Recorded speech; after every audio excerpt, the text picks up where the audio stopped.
Today we are going to be making some awesome fall DIYs, and we're starting off with this Dollar Tree muffin pan, and I'm removing the stickers inside. It does have a gummy residue here, and if you heat it up you can scrape it off with some kind of spatula. I used the little metal spatula to the left there that you can also find at Dollar Tree.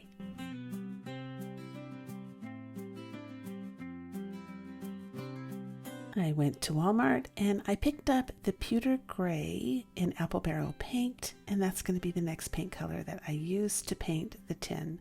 So the reason I'm using pewter gray to cover this initially is because it makes the shine go away and just automatically ages it a little bit. And my fall stuff is always a little bit aged and rustic. That's just a look I like. If you don't like it, you could just leave this muffin tin just metal and just go from there. You don't have to paint it. But I like mine to look a little darker and a little less shiny. And then I gave it a quick blow dry so we can keep moving. I grabbed this metallic paint in antique copper from Folk Art from Walmart, and I'm going to paint my entire tin this color. So I made a Christmas one and I just rusted up the silver one, but because this is a fall craft, I thought it would be so much more fun and appropriate to really warm this little muffin tin up and bring in the colors of autumn. So the next thing I did was go with nutmeg brown. This is my favorite color for faux rust, and it's very similar to the copper color, so you might be thinking, why did you do this? Because the copper color made it look too new again. So now it's time to rust it up and counter that. So some of the old gray is peeking through, which makes it look more real. And then while the nutmeg brown paint was wet, I took some cinnamon, and no, it's not organic cinnamon. I'm just using the container. It's a cheap cinnamon I got from the Dollar Tree, and I'm shaking it on until I get the look that I like. So you just shake it on and then you shake off the excess, and that's it. So a nice little hack that I like to do after I dry this is just to take some strong hold hairspray and spray the top of it so that the cinnamon doesn't continue to fall off while I'm working with the craft. Of course, you can take it outside and seal it with a clear varnish or a polyacrylic for a more durable spray, but this is good just while you're crafting. And hairspray takes longer to dry, so I definitely blow dry mine a little bit to get it going. And I did paint the back of the muffin tin just to make it match, but I didn't add cinnamon because, of course, I don't want this to stain my wall, and I'm going to be hanging it on my wall. Next, I'm grabbing these brown tags, and I'm going to go ahead and stamp really cute names for pumpkins. Pumpy, Pippa, Poppy, Pumpkin, Pudge, and Patchy. And there they are. After that, I took some antique wax and distressed my little tags. I'm using the Dollar Tree pumpkins in cream and orange. They're like the little sweater pumpkins, but they have a variety of different pumpkins that you can choose from, so pick the ones that you like best. I took off the clips on the bottom just by twisting them, and they came off really easy, so you don't have to worry about that.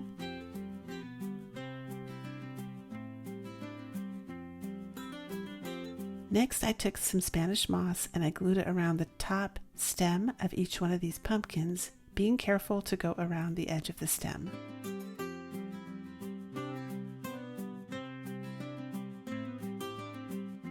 I'm gluing each one of my little pumpkins every other color into the muffin pan. And I was just feeling the cutesy vibe with this. I mean, how can you not? Look at that. That is so cute. There's just little pumpkins inside a muffin tin. So of course, I had to glue the cute little names on top of each one of my pumpkins. Next, I'm taking this 14 gauge wire that I got at Walmart. I'm utilizing the top hole of the muffin pan that's already there. I don't know if this is a muffin pan or a muffin tin, but you know what I mean. And I just wrapped my wire around. I left this in because it's a bit tricky. I wanted you to see what I did. I wrapped it around so it hooked from the back side and then just pushed the front side down, and that's what's going to hold my muffin tin up. I have this pumpkin word left over from window clings. I cut it out, and now I'm cutting a jumbo craft stick. I also find those at Walmart. And I'm going to go ahead and stain my jumbo craft stick. And then I'm going to take Waverly chalk paint and plaster just to lighten up the middle a little bit so that my word will actually show up. And I'm going to use Mod Podge, spread it on with my finger, and then apply the word pumpkin onto the little craft stick.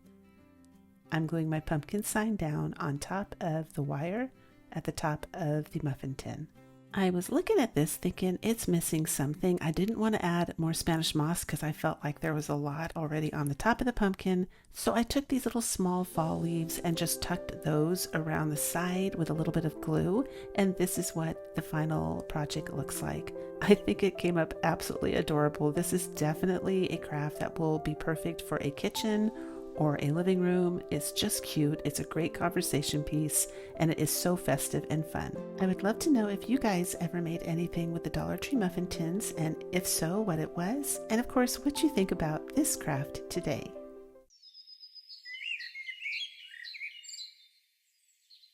For this craft, you're going to need one of these glass canisters from the Dollar Tree. I've collected about 6 of these. I absolutely love these. I use these for storage as well. And the stickers are really easy to get off with some heat. I just use a blow dryer.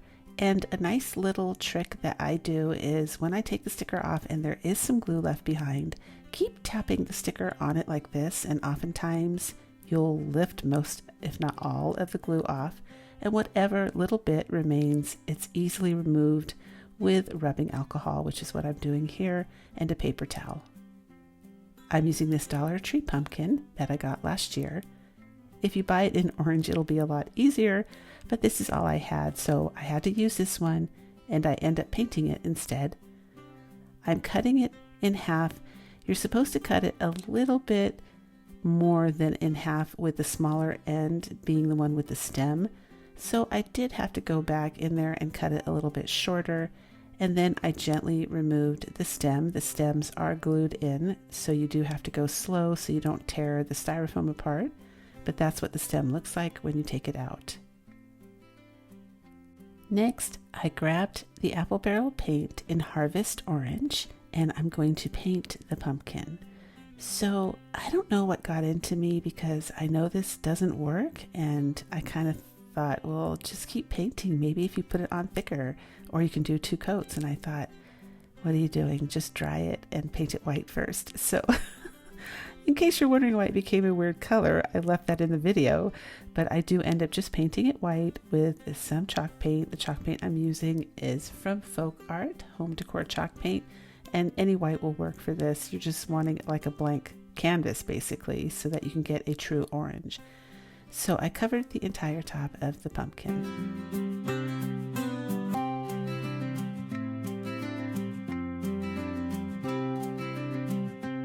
And then finally, beautiful orange. I just started tapping it on with a sponge. Look how pretty that is. And as I was going, I noticed it had like white lines naturally in between it. And I have seen different gourds and different pumpkins like this that you can buy where the little grooves are white. So you could absolutely stop here and just leave it. I think it looks really cute, but that wasn't the look I was going for. So I gave it a quick blow dry, and then I grabbed my antiquing wax. I use the one from Folk Art, but any antiquing wax will work. And I just started painting the inside of the white lines. I'm kind of just staining them, I guess.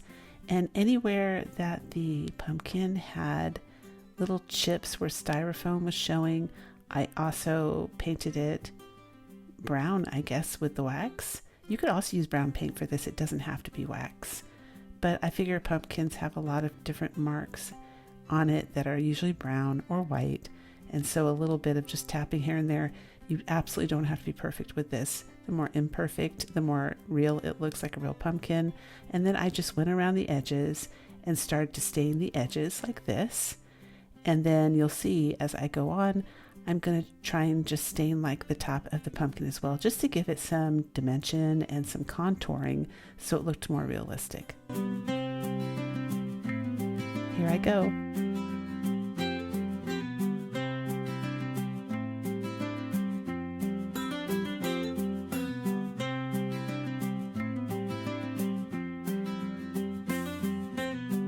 And that's what it ended up looking like. Now I'm taking masking tape. I've done this trick before, but you can't really sand the top of these lids. At least I don't think you can. Well, at least not to the extent that you can make them rough enough. You could use Mod Podge instead of the masking tape for this step here, but I just did the masking tape because it works, it's fast, and it allows me to switch it out each season in case I want to change it for something else. I'm not committed, so I just wanted a base for it to stick on, and now I'm using hot glue and I'm going to stick the top of the pumpkin on top of the lid.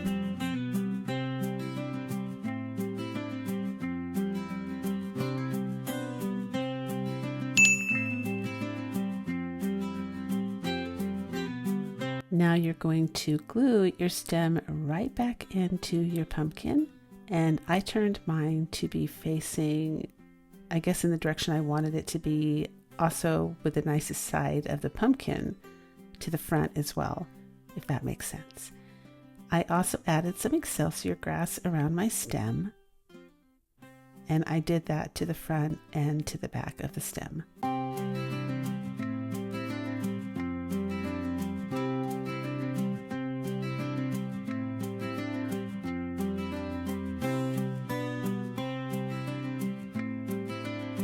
I'm going to use that same little masking tape hack for the edge of the lid, but you could certainly stop here. You don't have to decorate the side. Metal would look just fine. You could even add a little bit of excelsior grass or Spanish moss around the bottom of your pumpkin and tuck it in.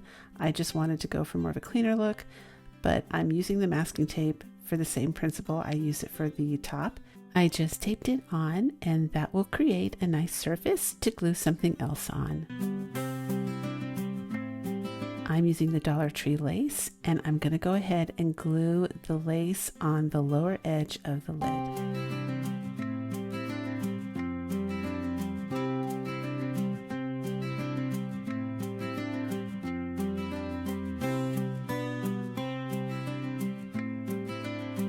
And then I decided to go with raffia at the top, and I just put some strands together and I'm gluing them in the back with the seam of the lace, and we're going to go ahead and cover the top half of this lid. And I apologize, my camera went a little bit blurry on this part. It was out of focus for some reason. I think the movement of my hand threw it off, but you do have to kind of keep squishing the raffia together to keep it like a solid piece so it doesn't go crazy and cover all your lace, but it ends up working out if you just take your time. Then I'm making a little raffia bow, and I put that on the top by the stem.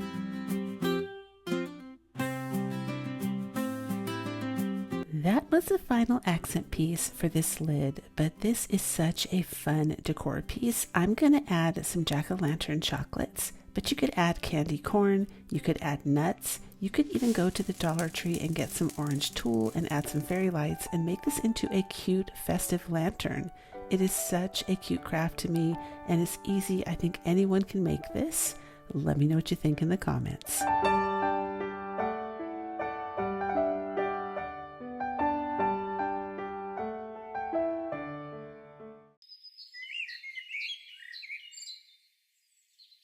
I'm using a toilet plunger for this one, and I'm going to start by removing the top. Next, I'm going to add some Mod Podge onto the top of the rubber part of the toilet plunger. This is going to create a foundation and a base for me to paint on so my paint doesn't chip off. Giving it a quick blow dry so we can keep moving, and I'm going to use this chalk paint by Folk Art and give it one coat so that I have a nice canvas to start with.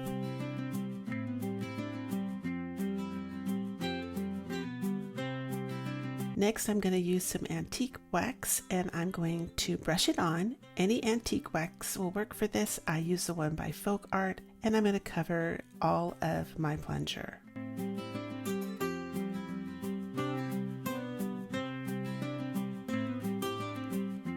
I'm going to dry that, and you do need to dry for a while because the wax does take a little bit longer to dry. You don't have to use wax. You could also use brown paint for that. Next, I'm going to swipe on some pumpkin orange paint, and then I'm going to swipe on some territorial beige. I'm going to go over it one more time with the antiquing wax, and basically I'm going to start layering different paints onto the bottom of this plunger. The next color I use is Golden Sunset. The purpose of layering paint is to create more realism, depth, and perception to the naked eye. I don't know if the camera picks it up, but in person it just makes it look more like an antique piece of wood that had several coats of paint on over the years. You can see the subtle colors underneath and the different hues. So next I'm going to swipe on some black. Black is great for adding depth, but it wasn't a good color for the first, the plunger itself was black, but it wasn't a good color for the first round because we needed the base. And lastly, I'm going to do khaki from Apple Barrel Paint. And I know this looks like a hot mess, but believe it or not, it looks awesome in person. You can see all the different colors. I'm adding some faux chips to it to add to the age and distress look. Next, I'm going to use this grapevine that I got from Amazon. I'm going to cut some off and wrap it around the base of my plunger. Taking a little mini Dollar Tree zip tie, I'm going to secure it.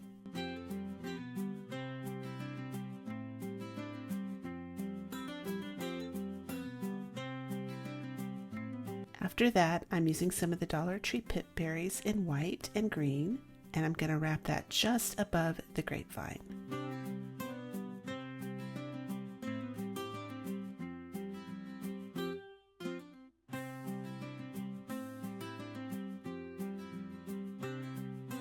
And then I'm using the inside of masking tape, that cardboard roll there, as a template, and I'm going to be wrapping these red pip berries around to make a small wreath size. And then I'll twist the end of it around the pip berries to secure it into a wreath. And I'll put that on the top. I do secure that down with a little bit of hot glue. For additional embellishment, I went with some mini pine cones that I get from Amazon and a primitive star. I glued my star right above the pine cones. I grabbed a used Dollar Tree candle, and I did that on purpose because it already has a little bit of melted wax on the top, and I just thought that blended in and matched perfectly with a primitive rustic look. I'm adding a little bit of antiquing wax to my candle to make it blend in and match my overall craft. I went with wax because it made sense because it was wax, but I think brown paint might work better. I had to keep touching this up and it kept rubbing off, so I don't know if that's going to be a permanent thing or if eventually it will dry, but I think paint might work a little bit better for that one. Then I glued a little mini pine cone over the zip tie to camouflage it even better. I'm using another brown tag, and I'm going to go ahead and stamp Hello Fall. I'm cutting my tag down because it's too big for my craft. Next, I'm taking these makeup sponges and I'm going to take a little wax and just, distress and dirty up my tag a little bit. And I also teared the edges. I just tried to make it look a little older so that it matched with the candle base. And I glued it under my primitive star. Now, I had to leave all that in so it made sense on how I made the actual candle base, but I ended up just not liking the pip berries wrapped as a wreath around the bottom, so I did something brave and tore them off, and yes, I had to touch up the base, but it looked a lot better in the end and it was worth it. I took and wrapped them around the base and then all the way up the candle itself. I wrapped a pumpkin that was also on a wire from Dollar Tree around the base. And then 3 days later, I found my pip berries in orange, and yes, you guessed it, I took the red ones off and I wrapped it again with the orange ones this time. And although I think the red looks really nice, I think the orange ones look even better because this is a fall craft and it added a lot of warmth. This little plunger made a surprisingly good primitive base for a candle. It made a cute decor piece that would grace any corner of your home during the fall season. Let me know what you think in the comments.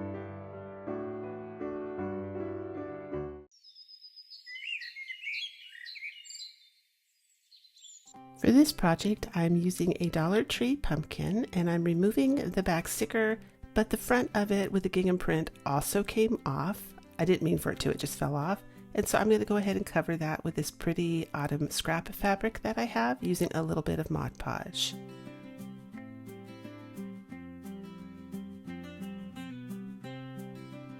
I didn't use sandpaper this time. I was able to get close enough just using scissors, and I cut the fabric right to the edge of the pumpkin, and that's going to be the back. I'm using Flamingo Red now, and I'm going to give this pumpkin a very rough dry brush. When I say rough, it means I'm not going to be intentional about hitting every area of this pumpkin. I'm leaving some open areas, specifically in the center where you see it right there, where it looks kind of scratched. I'm hoping this will create the illusion of a shine or a 3D effect, and I'm using some antique wax to go around the border. I'm painting the sides and the stem, and in case you haven't guessed, I'm trying to turn this pumpkin into an apple. We're doing an apple craft today. That's why I left some of the red paint kind of open like that, because I thought it looks more real. You know how apples have all those little light and dark areas on them? I'm hoping it will pass. I'm taking a paint stick. I get my paint sticks from Amazon. That way they don't have the curved part at the top. I just don't like wasting wood like that and cutting off the curved part, so I buy those. I'm taking Territorial Beige from Apple Barrel Paint, and I'm going to be adding that to the paint stick, just along the edges, being careful again not to cover the entire stick. And the next color I'm going to do is Khaki, also from Apple Barrel Paint, and I'm going to be putting that on the paint stick, but I'm going to be covering the Territorial Beige a little bit too. I've mentioned in different videos about a veiling effect, like a wedding veil. I like to soften up my colors using lighter colors to add more dimension, and all in all, I just wanted that stick to come alive. Here I am using brown hot glue. It's from Amazon, and I put a link down below in my description box underneath the video, but I went between using high heat and low heat for this because high heat made it almost too hot where it was dripping too fast and then you lose control. And then low heat, it wasn't coming out fast enough, or you have to wait. You know, once you've been squirting it out, it's coming out pretty fast. You have to give it a few more minutes to melt in your gun. But if it drips too fast, just turn it upside down while it dries to keep control. Next, I'm going to glue my stick onto the back of my apple. I chose this buffalo check ribbon. I thought that would look good with the red. And I chose this polka dotted ribbon. This is from Dollar Tree. The buffalo check is from Amazon. And then I had some leftover polka dotted fabric that I used from another DIY. And as you can see, I am salvaging as many strips as I can from it because I thought that would make pretty ribbon. And I'm adding it to my messy bow. Keep everything, friends. It really does help you save so much money when you're crafting. I'm just crisscrossing the ribbon, and now I'm going to tie it in the middle, and that's pretty much how you make a messy bow. Now, for me personally, after I fluff it out, I will take and just dovetail the end of a few of them in the front, not the whole thing, and I'll tell you why. I used to finish off, well, I tried it anyway. I tried finishing off all of the edges, and the way the messy bows are, the ribbon will actually disappear and you'll lose some of them if you cut into them too much, and you won't be able to see all of them from the front as well anymore. So I just kind of clean up the front here and there with some dovetails, and that seems to do the job. Next, I'm adding a raffia bow, and we're going to give it a trim. I have a ton of these brown tags, which I got really cheap, and we're using it again for this craft. It's a great way to add a label, and I'm spelling out autumn apples. Next, I'm using burnt umber and a mix of black paint, and we're just going to go around the edge of the tag a little bit, and I'm also going to dry brush the top of it as well, just to distress it and make it look a little old and make it stay in theme with the apple. I used a little bit of raffia, and I'm going to tie it around my paint stick and tie it in the back. Then I cut off the excess, and last minute I decided to add some khaki from Apple Barrel Paint to the edges of the apple just to make it pop a little bit more. You'll have to let me know what you think down below in the comments, but we're all done.